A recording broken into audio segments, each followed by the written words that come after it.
Hello, everyone, and welcome to the Jeffrey Epstein Show. I'm your host, Bobbycapucci, and this is Daily Drop number 309. Edward Bramson of Sherborne Investors is once again ramping up the pressure to try and oust Jes Staley from his position at Barclays. Now, we know that Edward Bramson has been going hard in the paint for quite some time to remove Jes Staley.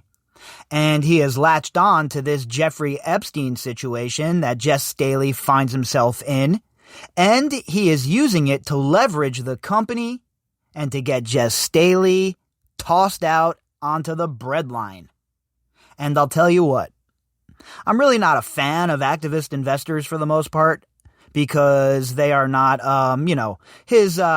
it's not because his actions aren't because he's worried that Jeffrey Epstein was a scumbag. He's using it as leverage, right? But at the end of the day, an enemy of an enemy is a friend of mine. So if the leverage that is being put on Jes Staley by Bramson is going to be the straw that breaks the camel's back and gets Jes Staley tossed from Barclays, then I am all for it. Hell, Bramson might be a scuzzball like most of these people, right? But at least he wasn't involved with Jeffrey Epstein. We can't say the same for Mr. Jes Staley. Now, with all of the new leaks coming out regarding the FinCEN database and the FinCEN files and the fantastic job that BuzzFeed did in that regard, you know that these banks are on the defensive. And especially these banks that have ties to Jeffrey Epstein. It's bad enough that you have ties to drug dealers, or money launderers, or war criminals. You can survive that for the most part. You might get slapped with a sanction or a fine. You know what you can't survive? You can't survive your relationship with somebody like Jeffrey Epstein. Nobody's letting you off the hook anymore. And you see all of the pressure that's being put on these people that were involved with Epstein in one capacity or another, and you see that that pressure is starting to have effect. Adam Perry Lang all of a sudden is talking to the FBI. That just happened overnight. He was like, you know what? I think now's the time. Of course not. He sees the writing on the wall, just like most of these people do.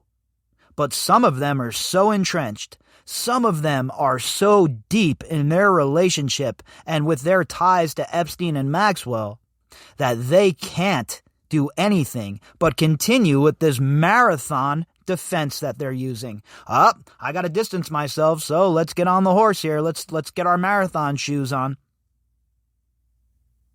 And it's happening all over the place, especially in the financial sector. We saw it with Glenn Dubin. We saw Les Wexner have to leave his positions. And now the time is coming where we're going to see the same with Jes Staley. Now, of course, Barclays, from their perspective, they don't want any more uncertainty out there. Things are rough enough as it is. You have a pandemic. You have these FinCEN files that just dropped. You have banks taking a beating on Wall Street. And you have their ties to Epstein. And that, my friends, is the 500-pound gorilla in the room right now. All of these banks that were named in FinCEN all had ties to Jeffrey Epstein, including all of their little subsidiary banks like Danske. So the question is, what role did Jes Staley play in setting Jeffrey Epstein up with some of these institutions? What role did Jes Staley play in facilitating Jeffrey Epstein's transactions at J.P. Morgan for all of those years? As of now, we've heard nothing, right? Jes Staley and Barclays, don't worry, you can trust us. We even handed off all of the emails to the regulators. Meanwhile, who knows what sort of emails have been destroyed as they try and cover their asses. So again, Bramson is going hard, and there is a new email out that Sky News has seen, and that is what we're going to discuss in this article tonight. So, our article is from news.sky.com. The author of this article is Mark Kleinman, and the headline, Barclays activist renews attack on Staley over Jeffrey Epstein ties. Sky News has seen an email sent this week by an advisor to Sherborne Investors Management, headed by the activist Edward Bramson, to Barclays shareholders, which highlights a subpoena issued to J.P. Morgan, Jes Staley's former employer, about its dealings with Mr. Epstein. So this is, like I said, this is what he's using as his leverage point, right? The relationship between Jes Staley and Jeffrey Epstein is how he is effectively forcing Jes Staley out of his position. At least that's the attempt we're seeing here. So we have a big-time infight going on in the boardroom with the biggest shareholder in the company and Jes Staley. Stuff like that cannot go on if you're going to run a profitable business, especially during these times that we're dealing with COVID-19 and the pandemic, right? The financial sector is in a pretty tight spot. They can't afford to have any more uncertainty. And the relationship between Jes Staley and Jeffrey Epstein provides heaps of that. In the email, Georgeson, a firm specializing in proxy solicitation and shareholder engagement, highlighted the subpoena's demand for information on the bank's dealings with Epstein, including all J.P. Morgan internal documents and correspondence related to investigations, compliance matters on Epstein and associated anti-money laundering issues. Now, how long has my big fat bearded mouth been moving at 500 million miles a minute about money laundering? These people are in it up to their necks, and I'm not just talking about Epstein, folks. Those FinCEN files should prove to you what's going on here.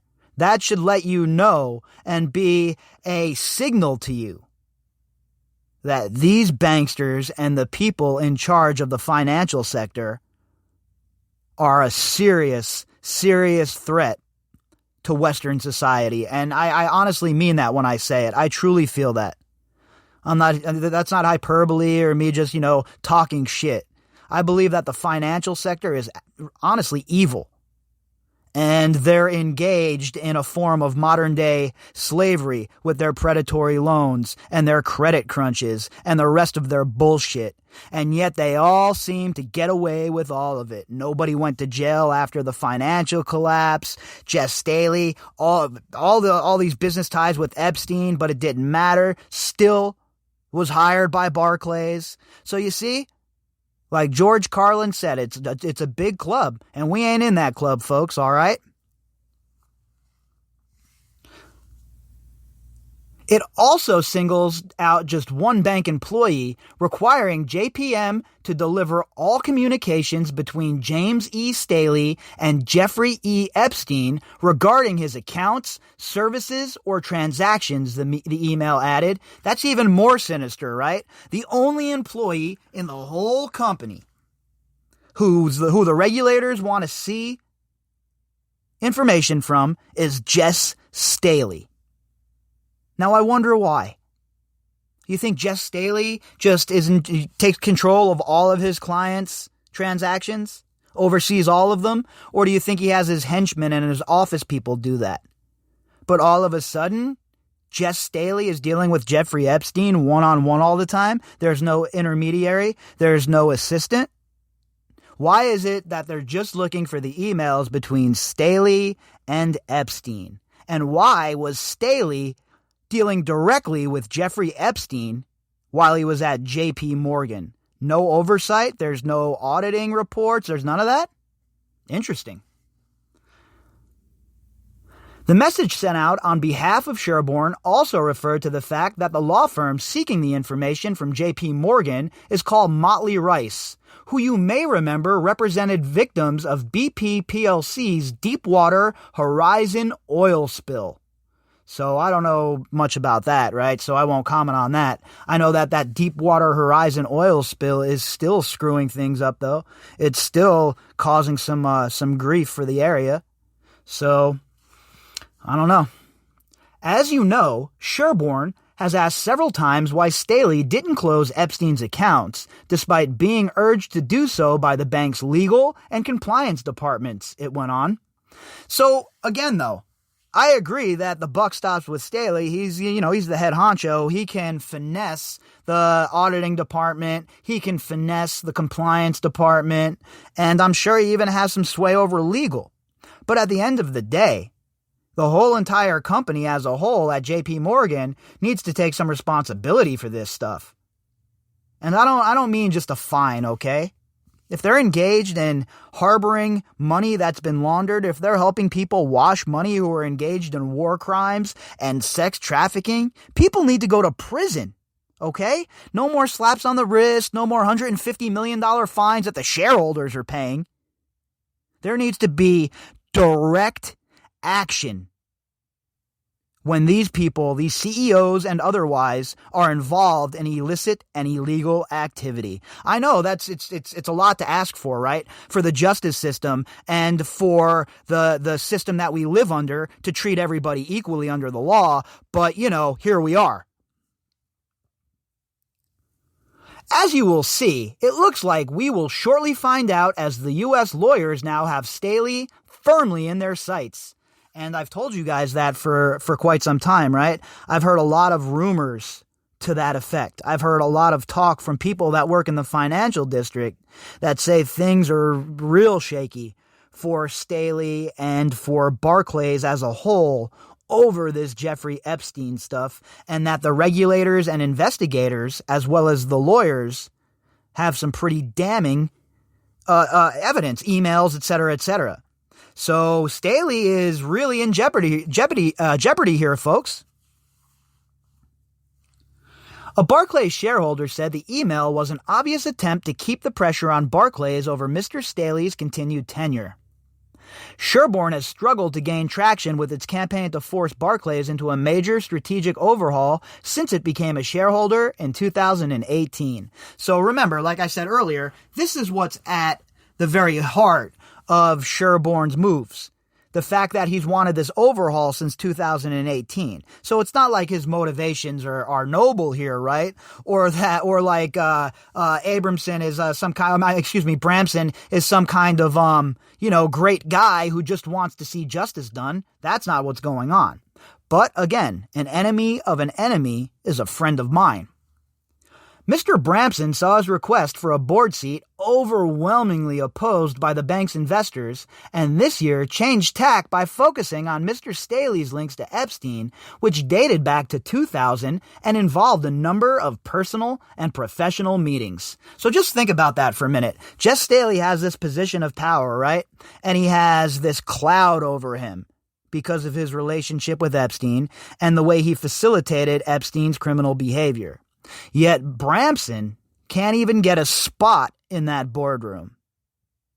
You mean to tell me that you don't think systemically shit is screwed up in the financial district, in the financial sector? The city and banking watchdogs are investigating Mr. Staley's characterization of his relationship with Mr. Epstein, with Barclays board members keen for them to conclude their probes swiftly. Yeah, hell yeah, they want it done swiftly, because the quicker it gets done, the less focus that's on Barclays, and the sooner they can get back to robbing the rest of us with their stupid-ass predatory loans. Although there has been persistent media speculation that Mr. Staley is to step down, people close to the bank insist that no announcement about his future is imminent. I don't agree with that. I've heard the actual opposite. But again, it's all because of the pandemic. They don't want any more uncertainty than possible. But when these reports come out and people can download and take a look at the PDFs for themselves, and they see the depth of the relationship between Staley and between Epstein, the cries are going to become overwhelming, and Barclays is not just going to have Bramson to worry about.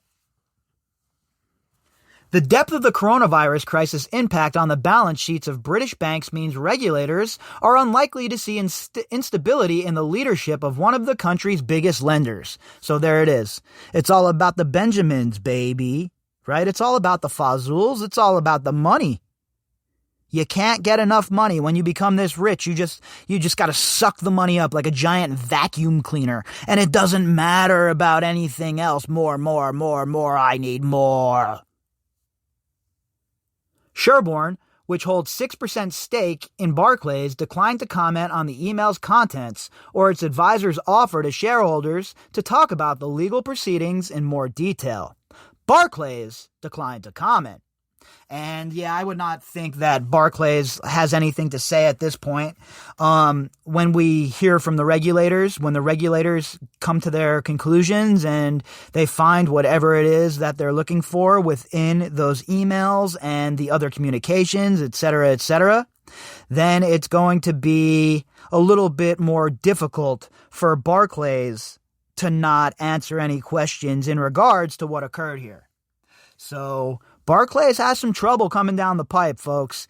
And when you look at the FinCEN files and what we learned in there, and you add that to everything that we know already with these banks and with the way they were operating in regards to Epstein and Maxwell, you know that the federal investigators are also big time sniffing around.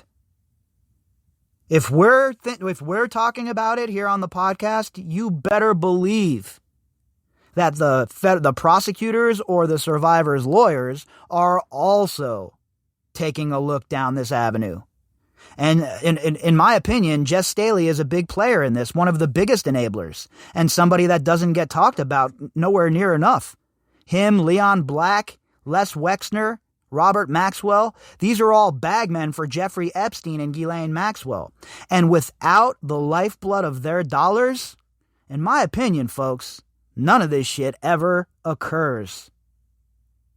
I'd like to wish a happy birthday to Gavin down under. Yo, Gavin, happy birthday, my man.